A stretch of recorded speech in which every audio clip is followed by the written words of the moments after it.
აღმოსავლეთ აზიაში ძალთა ბალანსი შეიცვალა და ეს ცვლილება ჩინეთს, ჩრდილოეთ კორეას ან რუსეთს არ მოეწონებათ. იაპონიამ ახლახან განათავსა ორი ახალი რაკეტა, რომლებიც მნიშვნელოვნად ზრდის მის მოქმედების არეალსა და საპასუხო დათმების შესაძლებლობებს. უფრო მეტიც, ორივე სრულიად ადგილობრივი წარმოებისაა. მათი განთავსება ნიშნავს, რომ ზღვისა და ხმელეთის დიდი ტერიტორიები, რომლებიც ადრე მხოლოდ იაპონიაში განლაგებული ამერიკული ძალებისთვის იყო ხელმისაწვდომი, ახლა მტკიცედ იაპონიის სამიზნეშია. Status quo რეგიონში შეიცვალა იაპონიის სასარგებლოდ, შესაძლოა სამუდამოდაც კი. Აი, დეტალური ინფორმაცია ამ ორ ახალ რაკეტაზე და რატო არიან ჩინეთი, ჩრდილოეთ კორეა და რუსეთი ასე შეშფოთებულნი მათი განთავსებით. საკმაოდ დამაბნეველია, რომ ორივე ახალი რაკეტას ერთი და იგივე სახელი, ტიპი 25 ჰქვია. ტიპი 25-ის ზედაპირიდან გემის საწინააღმდეგო რაკეტა და ტიპი 25-ის მაღალი სიჩქარის მოლივლიwe ჯურვი დასახელების ასეთი სისტემა იაპონური შეიარაღების დასახელების პოლიტიკის თავისებურებაა. ახალი ერთეულები იმ ბიუჯეტური წლის მიხედვით სახით სახელდება, როდესაც ისინი შეიარაღებაში შევიდა. ორი ახალი რაკეტის ტიპი ოფიციალურად განთავსდა 2026 წლის 21 მარტს, რაც იაპონური 2025 ბიუჯეტური წლის ბოლო დღეა. ამიტომ, მიუხედავად იმისა, რომ ისინი მნიშვნელოვნად განსხვავდებიან მახასიათებლებით და დებითა და შესაძლებლობებით, ორივეს ერთი და იგივე სახელი აქვს, ტიპი 25. რაც ამ ორ ახალ სისტემას განსაკუთრებით გამორჩეულს ხდის, ის არის, რომ ისინი იაპონიაში შიდა წარმოების პირველი სტენდოფ რაკეტებია და პირველია, რომლებიც მოქმედ ნაწილებში განთავსდა. სამართლიანობისთვის უნდა ითქვას, რომ პირველ მათგანს ტიპი 25-ის ზედაპირიდან გემზე გასროლილ რაკეტას, ანუ SSM-ს, რეალურად უკვე არსებული რაკეტის ტიპი 12-ის განახლება წარმოადგენს. შეიძლება იფიქროთ, რომ რაკეტის სახელიდან და იაპონური დასახელების წესიდან გამომდინარე, ტიპი 12 2012 წელს ან 2013 წლის პირველ კვარტალში შემოიღეს. სინამდვილეში, მიუხედავად იმისა, რომ მისი განვითარება 2012 წელს დასრულდა, ოფიციალურად შეიარაღებაში მხოლოდ 2015 წელს მიიღეს. ამას იაპონური დასახელების წესების კიდევ ერთ თავისებურებად ჩავთვლით. ტიპი 12 არის სატვირთოზე დამონტაჟებული ანტიგემის რაკეტა, რომელიც იაპონიის Mitsubishi Heavy Industries-მა შეიმუშავა. იგი ასევე წარმოადგენს მოძველებული ტიპი 88 SSM-ის განახლებულ ვერსიას. როგორც სახელიდან ჩანს, ტიპი 88 1980-იანი წლების ბოლოს შემოიღეს. ტიპი 12-ის განახლება მოიცავდა თანამედროვე შესაძლებლობებს, როგორიცაა ინერციული ნავიგაციის სისტემა, ანუ INS და შუა მარშრუტზე GPS-ით მართვა. მას ასევე გააჩნდა მნიშვნელოვნად გაუმჯობესებული სიზუსტე, გაუმჯობესებული რელიეფის კონტურის დამხევისა და სამიზნის გარჩევის შესაძლებლობების წყალობით. შესყიდვების შეკვეთების მიხედვით, დაახლოებით 50 ტიპი 12-ის სისტემა იყო ჯამში განთავსებული. მოგვიანებით, გემიდან გასაშვები ტიპი 12-ის ვერსია, სახელად ტიპი 17 SSM-2 შემოიღეს, როგორც მივხვდით 2017 წელს. იაპონიის მაია კლასის გამანადგურებლებზე განთავსებისთვის განკუთვნილმა ამ ვერსიამ გააორმაგა სახმელეთო ტიპი 12-ის სროლის მანძილი და მიაღწია დაახლოებით 250 მილს. ეხლა ტიპი 25 ამ სროლის მანძილს კიდევ ერთხელ ზრდის და დაახლოებით 620 მილს აღწევს, რაც დაახლოებით 5-ჯერ მეტია ვიდრე ტიპი 12-ის შემთხვევაში. და სწორედ ეს აყენებს ჩინეთისა და ჩრდილოეთ კორეის სამხედროებს დაძაბულ მდგომარეობაში. პირველად იაპონიას აქვს საკუთარი რეალური დისტანციური თავდასხმის შესაძლებლობა. უკრაინის მიერ ადგილობრივად წარმოებული ფლარმოებული ფლამინგოს, ნეპტუნის, F-7-ის და F-9-ის რაკეტების განვითარებამ ქვეყანა გაათავისუფლა დასალურ სისტემებზე, როგორიცაა Storm Shadow ან Scalp დამოკიდებულებისგან, როდესაც საქმე ეხება რუსეთის წინააღმდეგშორი დისტანციიდან დათმებს. ეხლა იაპონიასაც იგივე მოქნილობა აქვს. როგორც ცოტა მოგვიანებით ვნახავთ, ეს შეიძლება გადამწყვეტი იყოს მომავალ წლებში. ტექნიკურად რომ ვთქვათ, რაკეტა როგორც წესი ითვლება დისტანციური იარაღად, თუ მისი მოქმედების რადიუსი დაახლოებით 90 მილს აღემატება. ამ რადიუსზე რაკეტა შეიძლება გაშვებულ იქნას მტრის უმეტეს საჰაერო თავდაცვის სისტემების ეფექტური მოქმედების ზონის მიღმა. ტექნიკურად ამ შემთხვევაში ტიპი 12 უკვე დისტანციური რაკეტაა, მაგრამ ასე არ არის თუ ჩინეთის რაკეტსაწინააღმდეგო საჰაერო თავდაცვას გავითვალისწინებთ. მაგალითად, ჩინეთის რუსული S-300 სისტემა და ადგილობრივი წარმოების HQ-15 ანალოგი მხოლოდ დაახლოებით 124 მილის ეფექტურ რადიუსს ფარავს, ხოლო HQ-9-ის მოქმედების რადიუსი დაახლოებით ტოლია ტიპი 12-ისას. თუმცა ჩინეთის HQ-20 ორი სისტემას დაახლოებით 105 მილის რადიუსი აქვს. მის რუსულ S-400-ის მაქსიმალური რადიუსი თითქმის 250 მილამდე აქვს, ხოლო HQ-19, რომელიც აშშ-ს სტადის გრძელდისტანციური ანალოგია, დაახლოებით 1864 მილს ფარავს. ბოლო სამ სისტემასთან შედარებით, Type 12-ს სტენდოფ რაკეტად ვერ ჩავთვლით. მაგრამ რადიუსით, რომელიც დაახლოებით 2.5-ჯერ აღემატება ჩინეთის ყველაზე მასშტაბურ საჰაერო თავდაცვას, Type 25 SSM, ნამდვილად სტენდოფ რაკეტაა. გარდა ამისა, იაპონია აპირებს მომავალ ვერსიებს რადიუსი კიდევ უფრო გაუზარდოს და დაახლოებით 922 მილამდე მიიყვანოს. მაგრამ უკვე არსებული 620 მილიანი რადიუსითაც კი Type 25 მნიშვნელოვნად ცვლის თამაშის წესებს, როგორც ჩინეთში, ისე ჩრდილოეთ კორეაში და მის გარშემო. Type 12-ის შეზღუდული რადიუსი იმას ნიშნავდა, რომ ის ძირითადად წერტილოვანი თავდაცვისთვის გამოიყენებოდა. Type 25-ის რადიუსი ამ რაკეტას გარდაქმნის გრძელდისტანციურ ზუსტ დათმის შესაძლებლობად, რომელსაც შეუძლია როგორც საზღვაო ფორმირებების, ასევე შერჩეული სახმელეთო ობიექტების მიზანში ამოღება. განახლება დაამტკიცა იაპონიის პარლამენტმა, ანუ დიეტმა 2020 წლის დეკემბერში. მასობრივი წარმოება გავრცელებული ინფორმაციით დაიწყო 2023 ფინანსურ წელს, ხოლო განთავსება დაჩქარდა 2025 ფინანსურ წელზე. იაპონელებმა შეასრულეს ეს ვალდებულება, თუნდაც წლის ბოლო დღეს მოესწროთ. სპეციფიკაციების მხრივ ამ ეტაპზე ბევრი ამ ცნობილი არ არის, მაგალითად რა ზომის საბრძოლო ქობინი აქვს, რა სიჩქარე აქვს და ასე შემდეგ. რაც ვიცით არის ის, რომ Type 25-ის корпуსი თავიდან გადაკეთდა, რათა შემცირებულიყო მისი რადარისთვის ხილვადობა, რაც აუცილებელია თანამედროვე საჰაერო თავდაცვის სისტემების წინააღმდეგ გადარჩენისთვის. ის აღჭურვილია კომპაქტური ტურბოფანის თრავით, რომელიც ოპტიმიზირებულია დაბალ სიმაღლეზე ხანგრძლივი ფრენისთვის, რაც კიდევ უფრო ამცირებს აღმოჩენის შანსს გრძელვადიანი ფრენების დროს. Type 25-ის მართვის სისტემა აერთიანებს ინერციულ სანავიგაციო სისტემებსა და სატელიტურ პოზიციონირებას, რელიეფის ცნობასა და საბოლოო რადარული გამოსახულებასთან. ამ კომბინაციის საშუალებით შესაძლებელია მოძრავ საზღვაო სამიზნეებზე ზუსტი დათქმის განხორციელება იაპონური სიზუსტით.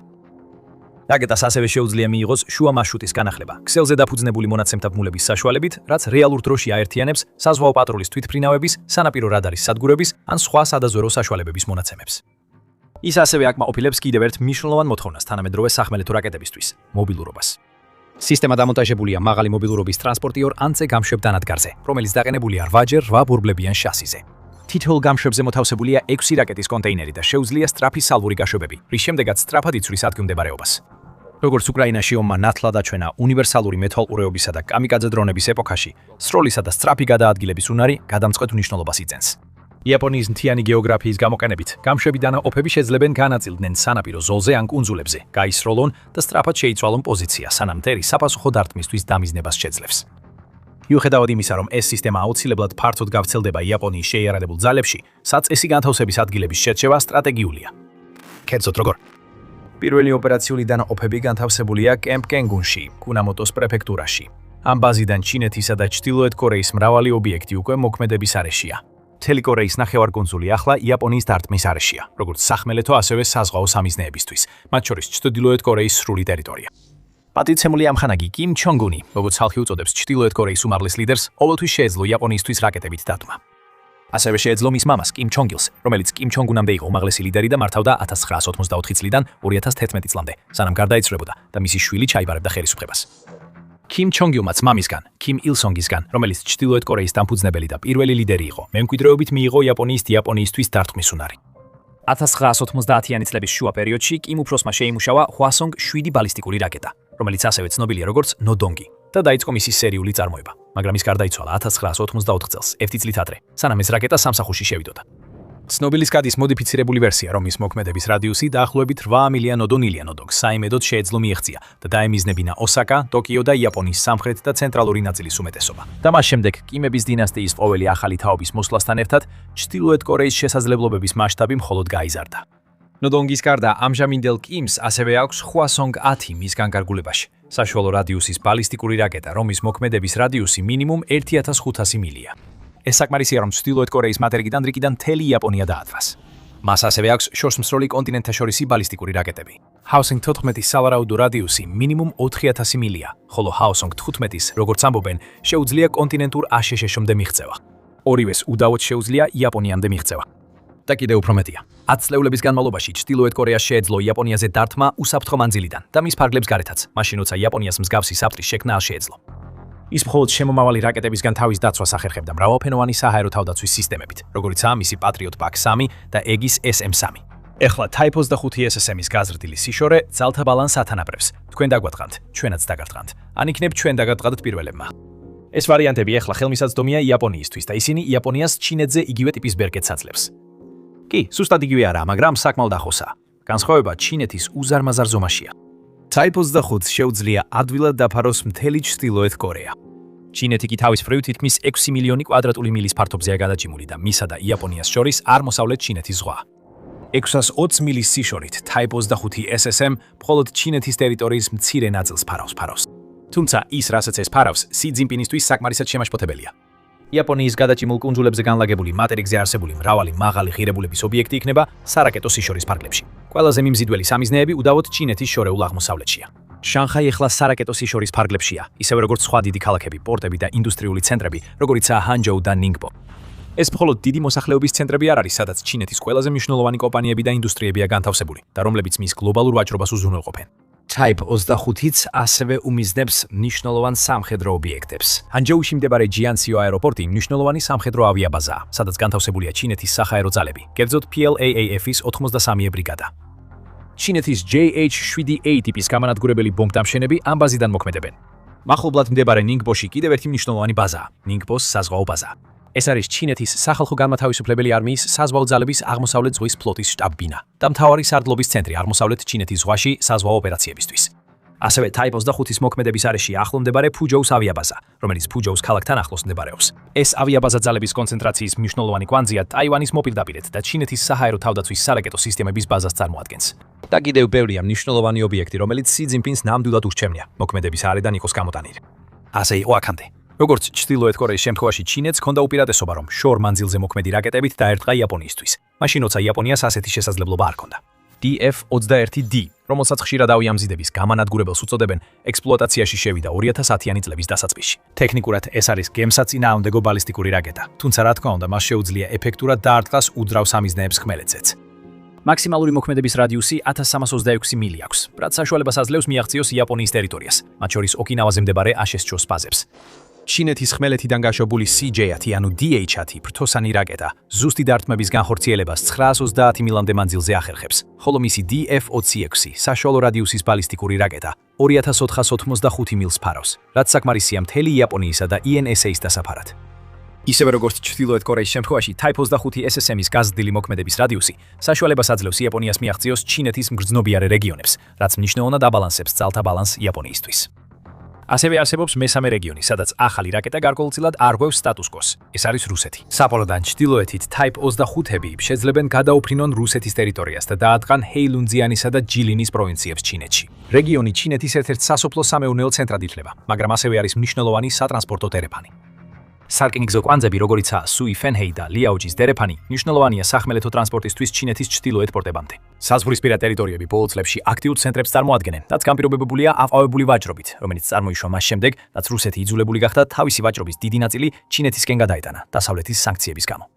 საკმაოდ მასშტაბური და ძვირადღირებული გეგმები უკვე აქტიურად ხორციელდება ლოგისტიკური ინფრასტრუქტურის კიდევ უფრო გასაფართოებლებლად. განსაკუთრებით კი რუსეთის ახლო მდებარე შორეული აღმოსავლეთის პორტებთან დამაკავშირებელი ხაზების მიმართულებით. ამ აპოვებული ჩინეთ-რუსეთის ალიანსის კრიტიკული კვანძის დიდი ნაწილი ახლა იაპონიის სამიზნეშია. თუ ოდესმე ამ ორ ქვეყანას შორის სამხედრო დაპირისპირება დაიწყება. სინამდვილეში ამ მნიშვნელოვანი რუსული შორეული აღმოსავლეთის პორტებიდან რამდენიმე უკვე Type 25-ის მოქმედების არეშიც მოხდა. სამართლიანობისთვის უნდა ითქვას, რომ იაპონიას არ სჭირდება შორ მანძილზე მოქმედი იარაღი, რომ რუსეთს ფეთქებადი იარაღით დაარტყას.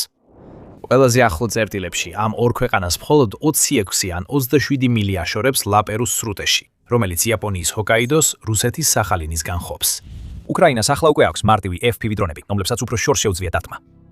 მაგრამ Type 25-ის გაზრდილი მოქმედების რადიუსი ბევრად უფრო მეტ პრობლემურ სამიზნეს აყენებს დიაპაზონში რუსეთის პრეზიდენტ ვლადიმირ პუტინისთვის, მათ შორის მთავარ პორტებსა და სამხედრო ობიექტებს. ვლადივოსტოკში განთავსებული რუსეთის წყნარი ოკეანის ფლოტი მოულოდნელად იაპონიის მისაწვდომ დიაპაზონში აღმოჩნდა. ხაბაროვსკი არის მნიშვნელოვანი ადმინისტრაციული და სამხედრო ცენტრი და რუსეთის აღმოსავლეთის სამხედრო ოლქის შტაბ-ბინა. იაპონიის ურთიერთობა რუსეთთან იშვიათად ყოფილა მარტივი, ხოლო ბოლო დროს დაძაბულობა გაიზარდა იაპონიის პროუკრაინული პოზიციის გამო. რუსეთი იაპონიაზე იგივე შორი მოქმედების რაკეტების უპირატესობა ჰქონდა, როგორც ჩინეთსა და ჩრდილოეთ კორეას გარკვეული დროის განმავლობაში. ეს უპირატესობა ახლა აღარ არსებობს.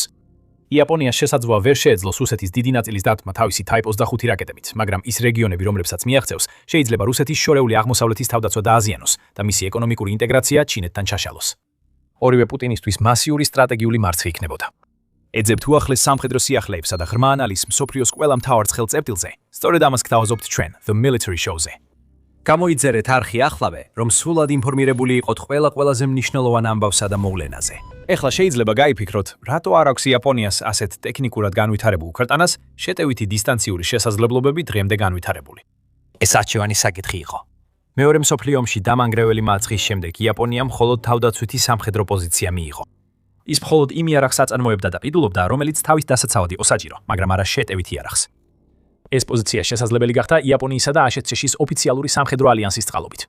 ურთიერთთანამშრომლობისა და უსაფრთხოების ხელშეკრულების მიხედვით, რომელიც 1960 წელს ამოქმედდა, აშშ-ს ევალება დაიცვას იაპონია, თუ მას თავს დაესხმებიან. მაგრამ საბოლოო შედეგი ის არის, რომ იაპონიაში არსებული მთელი შეტევითი შეიარაღება აშშ-ში ძალების მიერ არის განთავსებული ქვეყნის დაახლოებით 15 მთავარ ბაზაზე. დაშორებული შეტევის შესაძლებლობების თვალსაზრისით აშშ-ს შეუძლია დაადგას ჩინეთს, ჩრდილოეთ კორეას ან რუსეთს F-15E Strike Eagle-ებისა და F-35A Lightning O-ების საშუალებით, რომლებიც განთავსებულია ისეთ ბაზებზე, როგორიცაა კადენას ავიაბაზა ოკინავაზე. ისევე როგორც ისინი ირანში აკეთებდნენ, ამ თვითმფრინავებს შეუძლიათ გაუშვან შორ მანძილზე მოქმედი დაშორებული რაკეტები, როგორიცაა AGM-158 JASSM და AGM-88G AAR-GMER. მაგრამ იაპონიის თვალსაზრისით, მიუხედავად იმისა, რომ ეს უსაფრთხოების ქოლგა საკმაოდ ფართოა, ის უკვე აღარ არის საკმარისი. რეგიონში უსაფრთხოების განტოლება დრამატულად შეიცვალა. ჩინეთისა და ჩრდილოეთ კორეის მიერ შეტევითი შეიარაღების განვითარების ტემპი ძალიან სწრაფია და ამასთან ერთად იაპონიისთვის რისკები ექსპონენციალურად იზრდება. ამ მოვლენებით შეშფოთებულმა იაპონიამ 2022 წელს წარადგინა მნიშვნელოვნად გადახედული, ბევრად უფრო მკაცრი ეროვნული უსაფრთხოების სტრატეგია, ანუ NSS. ახალმა NSS-მა პირდაპირ გამოყო ჩინეთი როგორც მთავარი საფრთხე, ხოლო რუსეთი განსაზღვრა როგორც მნიშვნელოვანი საფრთხე. ის ითვალისწინებს თავდაცვის ხარჯების თითქმის გაორმაგებას, რათა 2027 წლისთვის მიაღწიოს MŠP-ის 2%-ის, რაც ორჯერ აღემატება ადრე არსებულ არაფორმალურ 1%-იან ზღვარს. მაგრამ ალბათ ყველაზე მნიშვნელოვანი ის არის, რომ პირველად იაპონიამ ოფიციალურად აიღო ვალდებულება, შეეძინა საპასუხო დარტყმის შესაძლებლობები. იაპონიამ თავდასხმითი იარაღის შეძენისკენ გზა გახსნა. ეხლა მას შეუძლია გამოიყენოს დისტანციური დარტყმის რაკეტები, როგორიცაა ტიპი 25 ნიტრის ბაზების სამიზნედ, თუ შეიარაღებული თავდასხმა გარდაუვალია. და როგორც ხედავთ, ორი ახალი ტიპი 25-ის რაკეტის წარდგენიდან. იაპონია დროს არ კარგავს ამ მანდატის რეალობად ქცევაში. მეორე, ახლახან წარდგენილი რაკეტა, რომელსაც ასევე აქვს ტიპი 25-ის აღნიშვნა, ასევე მიეკუთვნება დისტანციური დარტყმის რაკეტების კატეგორიას, მაგრამ მას განსხვავებული მისიის პროფილი აქვს. ტიპი 25 ჰიპერსიჩქარიანი გლაიდირებადი ჯორვი, ანუ HVGP. HVGP არის იაპონიის პირველი მოქმედი ჰიპერბგერითი გლაიდირებადი იარაღი. ახლახანს განლაგებული ვერსია ბლოკი 1 სავარაუდოდ 185-დან 310 მილამდე მანძილზე მოქმედებს, მაგრამ ეს არ არის ის, რაც მას განსაკუთრებულს ხდის. რაკეტა ეშვება მყარი საწვავის მქონე გამშვები რაკეტის ვები რაკეტის საშუალებით, რომელიც მაღალ სიმაღლეზე სცილდება. ეს საშუალებას აძლევს გლაიდერს, რომ დაეშვას ჰიპერბგერითი სიჩქარით, რომელიც აღემატება მach 5-ს, ანუ 3700 მილი საათში, თანაც ახორციელებს არასტანდარტულ მანევრულ ტრაექტორიებს, რათა აიცილოს გადაჭერა. HVGP-ს გადააქვს კონუსური boost glide საბრძოლო თავი, რომელსაც აქვს მცირე მართვის ფრთები, გვერდითი და ვერტიკალური კორექტირებებისთვის. და როგორც მისი სახელწოდება მიუთითებს, ის იყენებს სატელიტურ ნავიგაციას, ინერციულ სისტემებს და ტერმინალურ რადარ ინფრაწითელ გამოსახულებას მართვისთვის.